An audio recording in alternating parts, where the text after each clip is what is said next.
فبأي آلاء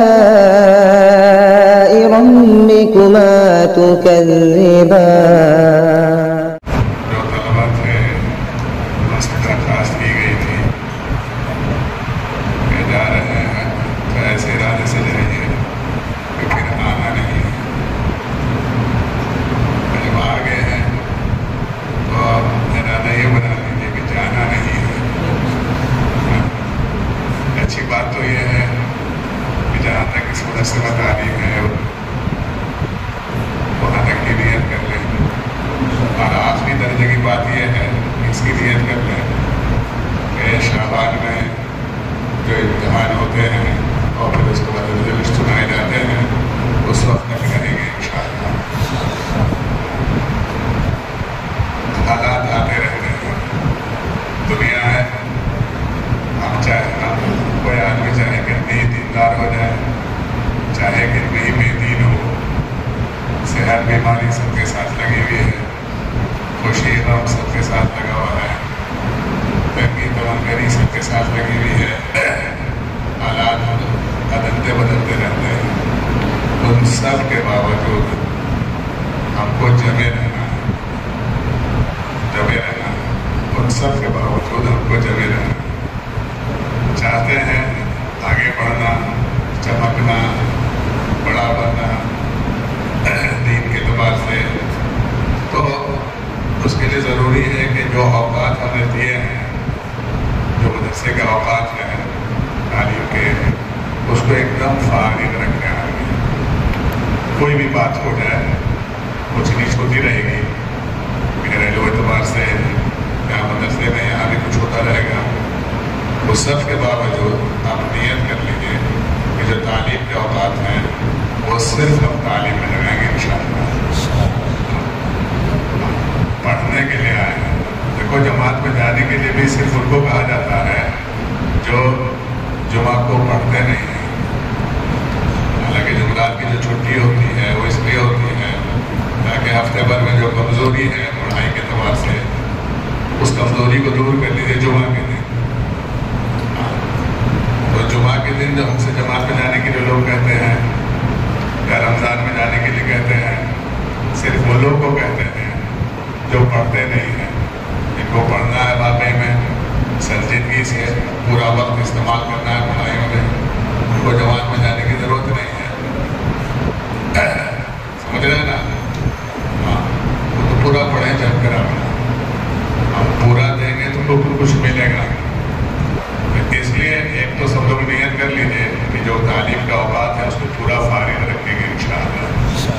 میری ایک دن کی بھی غیر حاضری نہیں ہوگی، ایک دن کی بھی غیر حاضری نہیں ہوگی۔ استقامت بہت بڑی چیز ہے، 40 دن لگاتار آدمی تکبیر اولیٰ کے ساتھ نماز پڑھ لیتا ہے، اس کو 2 پروانے مل جاتے ہیں۔ ایسے ہی آپ ہر معاملے میں سوچیے سمجھیے کہ 40 دن لگاتار اگر ہم کلاس میں حاضر رہتے ہیں کچھ نہ کچھ ہم کو ملتا ہے، کچھ نہ کچھ پروانے ملتے ہیں۔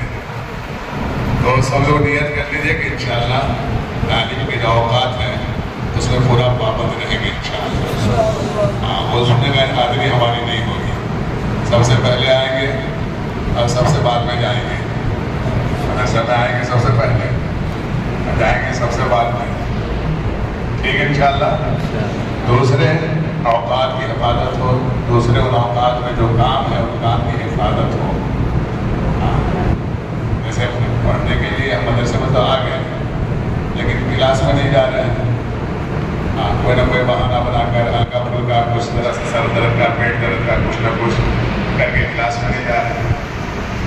جب تک بس میں ہو کبھی ہمارا کلاس ناغہ نہ ہو، چھوٹے نہیں، جہاں تک بس میں ہو اپنی محنت میں کوئی کمی نہ ہونے دیں، کمی نہ ہونے دیں۔ اللہ کے واسطے ایک پڑھائی ہو رہی ہے اور دین کے کام میں ہم لگے ہوئے ہیں، تو کہا کہ اس کے محنت کرنے کا جو حق ہے اس حق کو ادا کرو، اس حق کو ادا کرو، تب جا کے اس کا پورا فائدہ ہوگا، پورا فائدہ ہوگا۔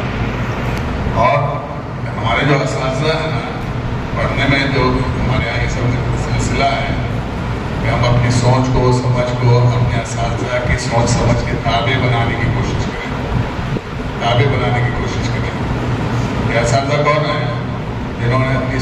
کو سمجھ کو اپنے اساتذہ کتابیں کیا، انہوں نے اپنے اساتذہ کتابیں کیا، انہوں نے اپنے اساتذہ کتابیں کیا، کہا تھا کہ اللہ کے رسول صلی اللہ علیہ وسلم سے جا کر اس کا سلسلہ بن کرنا۔ تو اسی طرح سے ہم کو سوچنا سمجھنا ہے، جس طرح ہمارے اساتذہ ہم کو سمجھا رہے ہیں۔ اسی لیے باہر نکلتا ہے آدمی تو باہر نکلتے ہی آدمی کو دعا سکھائی جاتی ہے کہ تو کوئی دعا پڑھ لیا کرو۔ ہر طرح کے لوگ ہیں باہر میں، ہر طرح کے لوگ ہیں باہر میں، تو یہ دعا پڑھ کے نکلو کیا؟ اللہم انی اعوذ بک ان اذل او اذل۔ اے اللہ آپ ہم کو اس سے بچائیے کہ ہم پھسل جائیں یا دوسرے کو پھسلا دیں، او اضل او اضل او اضل، آپ اس سے ہم کو بچائیے کہ ہم گمراہ ہو جائیں یا کسی کو گمراہ کر دیں۔ سمجھ گئے کیسے آدمی پھسلتا ہے، کیسے دوسرے کو پھسلاتا ہے، کیسے آدمی گمراہ ہوتا ہے، کیسے آدمی دوسرے کو گمراہ کرتا ہے، وہ ساری باتیں ابھی سامنے میں آئی ہیں کہ دیکھیں اس طرح سے آدمی گمراہ ہوتا ہے، اس طرح سے آدمی راستے پر رکھتا ہے۔ جب آدمی اپنی سوچ کو سمجھ کو اپنے اساتذہ کے تابع رکھتا ہے تو یہ آدمی آگے بڑھتا رہتا ہے اور خود ہدایت پر رہتا ہے، دوسرے کو بھی ہدایت پر لاتا ہے، اور اسے جہاں ہٹے گا تو خود گمراہ ہوگا اور دوسرے کو بھی گمراہ کرے گا۔ تو اس لیے سب لوگ نیت کیجیے کہ انشاءاللہ خوب جم کر محنت کریں گے، پڑھیں گے انشاءاللہ۔ اب اس پڑھائی میں سنت شریعت کی پابندی کے ساتھ پڑھیے، دین پڑھ رہے ہیں سنت شریعت کے پابندی کے ساتھ، کھانا کھانے میں، سونے میں، اٹھنے بیٹھنے میں، ہر چیز میں سنت کی پابندی کے ساتھ کرنے کی کوشش کیجیے۔ یہ دین ہے، یہ جتنا سنت کا اہتمام کریں گے اتنا یہ قرآن حدیث کا نور ہمارے سینے میں آئے گا۔ نماز کے اہتمام کے ساتھ اور جو اذکار مسنونہ ہیں ان کے اہتمام کے ساتھ اور سنتوں کے اہتمام کے ساتھ، جو معاشرت کی سنت ہے، رہن سہن کی سنت ہے، اس کا خیال کرنا ہے، اس کا خیال کرنا ہے۔ اور مدرسے کی چیز کو اپنی چیز مت سمجھا کیجیے، سمجھ گئے نا؟ ہم سمجھتے ہیں کہ یہ سب میرا ہی تو ہے، ہم ہی لوگ کے لیے تو ہے، ایسا نہیں ہے، سب کے لیے ہے۔ میرے لیے ہے ایسا نہیں ہے، سب کے لیے ہے۔ تو ہمارے حصے میں جو چیز آ رہی ہے یا مل رہی ہے اسی کو اپنا سمجھیں، اس کے علاوہ کو اپنا نہ سمجھیں، تو اس کا خیال کرنا ہے، ٹھیک ہے انشاءاللہ۔ سب اپنے اساتذہ کی خوب قدر کیجیے، کبھی بھی بھولے سے پیچھے میں غیبت مت کیجیے، بھولے سے بھی غیبت مت کیجیے، نہ اپنے اساتذہ کی جو برائی سنیے نہ بولیے، اپنے ساتھیوں کا خیال کیجیے، کسی کے بارے میں بھی غیبت مت کیجیے، کسی کے بارے میں۔ یہ جو ہمارا پیر یہاں جمع ہوا ہے نا، ان طلبہ کی وجہ سے جمع ہوا ہے، ان طلبہ کی وجہ سے یہاں پر پیر ہمارا جمع ہوا ہے۔ اور ایک جماعت کے ساتھ جب آدمی پڑھتا ہے تو پھر اللہ کی مدد بھی ہوتی ہے، اللہ کی رحمت بھی ہوتی ہے اور سمجھنے میں آسانی بھی ہوتی ہے۔ تو یہ اساتذہ ہیں، یہ طلبہ ہیں، اساتذہ ہیں جن کی وجہ سے ہم یہاں پر ہیں اور میرا پیر جمع ہوا ہے، اس کی ہم قدر کریں۔ دیکھیے اکیلے آدمی نماز پڑھے گا تو ایک آدمی کی نماز کا ثواب ملے گا، لیکن 7 آدمی ہمارے ساتھ ہوں، 8 آدمی ہو جائیں گے تو 100 آدمی کی نماز کا ثواب ملے گا، سمجھ رہے ہیں؟ 100 آدمی کی نماز کا ثواب ملے گا۔ یہ میری نماز کا درجہ جو اتنا بلند ہو گیا وہ ان 7 آدمی کی وجہ سے ہوا۔ ان 7 میں سے ہر ایک کا اس میں حصہ ہے نا، میری نماز کا درجہ جو اتنا بلند ہوا، یعنی اتنی 8 آدمی کے ساتھ ہم نماز پڑھ رہے ہیں تو اللہ کی رحمت اتنی متوجہ ہوئی کہ میری ایک نماز کا سے ہم 100 نماز کا درجہ پا رہے ہیں۔ ایسے ہی سمجھیے یہ جو طلبہ ہے نا، ان طلبہ کی وجہ سے ہم کو سمجھنے میں آسانی ہوگی،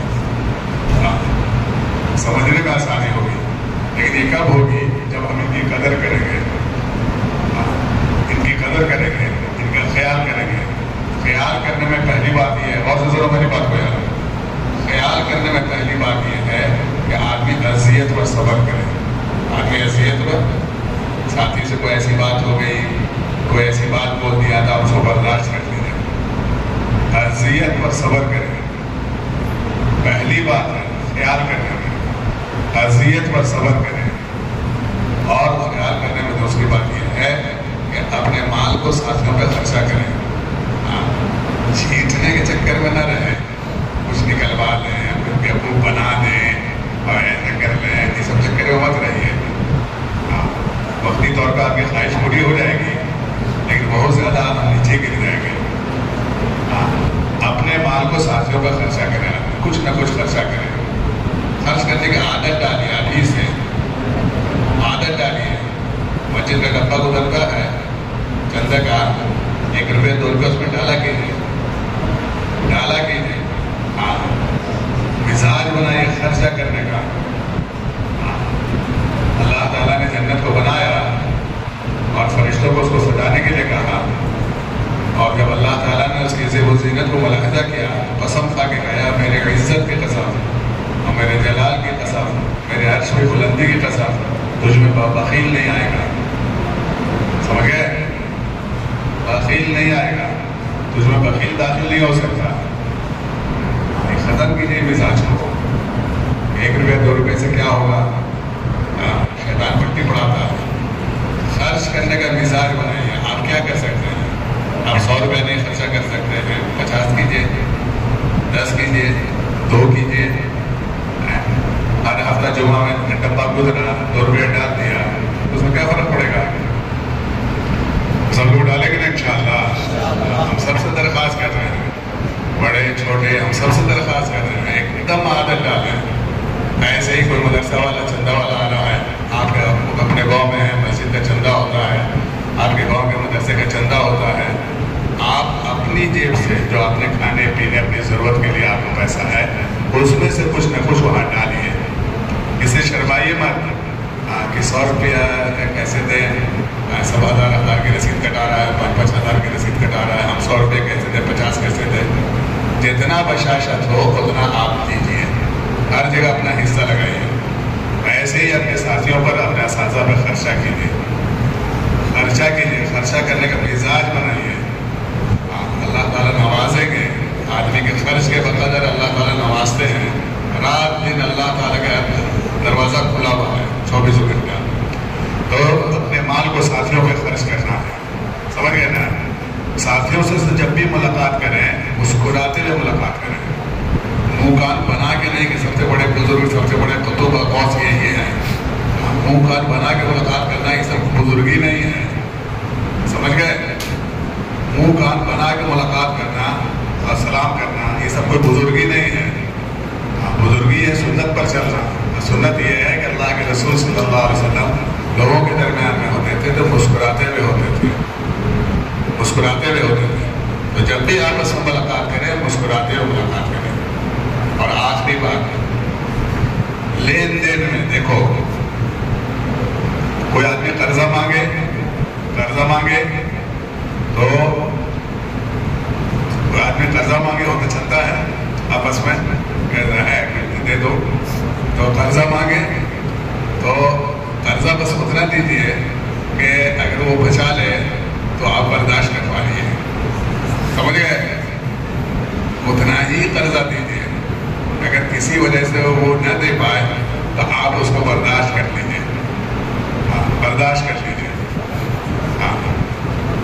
اور جس نے لیا ہے اس کی ذمہ داری تو یہ ہے کہ ہر حال میں واپس کریں, چاہے ہمیں کچھ بیچ باچ کے واپس کرنا پڑے. لیکن جو آدمی قرضہ دے رہا ہے, قرضہ بس اتنا آپ دیجیے, اگر کسی وجہ سے وہ نہ دے پائے تو آپ برداشت کر لیجیے, بدمزگی پیدا نہ کیجیے. سمجھ گئے نا؟ تو لین دین ہو تو اس میں سہولت اختیار کریں, نرمی اختیار کریں. اگر اتنا آپ کرتے ہیں تو یہ کہا جائے گا آپ ساتھیوں کا خیال کرتے ہیں, لوگوں کا آپ خیال کرتے ہیں. کریں گے سب انشاءاللہ. اللہ تعالیٰ سب کو بہت بہت توفیق عطا فرمائے. اس کے علاوہ بھائی پڑھا درس میں اساتذہ کی طرف سے باتیں آتی رہیں گی, ان کو دھیان سے سننا ہے اور عمل کی نیت سے سننا ہے کہ انشاءاللہ ایسا ہی کریں گے. جب باتیں سامنے میں آتی ہیں تو اللہ تعالیٰ دل دیکھتے ہیں. آپ کی نیت ہے عمل کرنے کی تو اللہ تعالیٰ عمل کی توفیق دے دیتے ہیں. اور ایک نیت یہ ہے کہ چلو بھائی بہت ساری باتیں انہوں نے کہی ہیں, جن کا بھی دیکھو کیا کیا بولتے ہیں, یعنی ایسے ہی ٹائم پاس کرنا تو پھر ویسے ہی ہوتا ہے. تو پڑھائی کے درمیان میں بھی بہت ساری باتیں آئیں گی. آپ نیت کیجیے گا انشاءاللہ اس پر عمل کریں گے، انشاءاللہ عمل کریں گے انشاءاللہ۔ اس وقت عمل یہی کہ آدمی نیت کر لے عمل کرنے کی،